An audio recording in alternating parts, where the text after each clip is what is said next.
ایک مرتبہ ایک بزرگ نے ایک محفل میں اپنی بند ہتھیلی کو سب کی طرف کر کے دریافت فرمایا، میرے ہاتھ میں کیا ہے؟ کچھ نے جواب دیا، شاید آپ کے ہاتھ میں ہیرے جواہرات ہیں۔ پھر ایک صاحب سے پوچھا، انہوں نے بھی کچھ سوچ کے بعد جواب دیا، شاید سونا ہے۔ پھر پوچھنے پر ایک نے جواب دیا کہ آپ کے ہاتھ میں اگر ہیرے جواہرات نہیں اور سونا بھی تو یقیناً چاندی یا کوئی اور قیمتی چیز ہوگی۔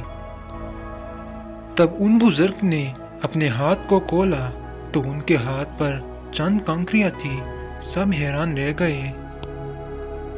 عورت کی مثال اس بند مٹی کی طرح ہے، اگر وہ بند ہے یعنی با پردہ ہے تو ہیرے جواہرات، سونا، چاندی اور اس کی بیش بہا قیمت ہے، لیکن اگر وہ مٹی کی طرح کھل جائے یعنی بے پردہ ہو جائے تو وہ بے وقت پتھر اور کنکریوں کی مانند ہے، جس کی کوئی عزت اور قیمت نہیں۔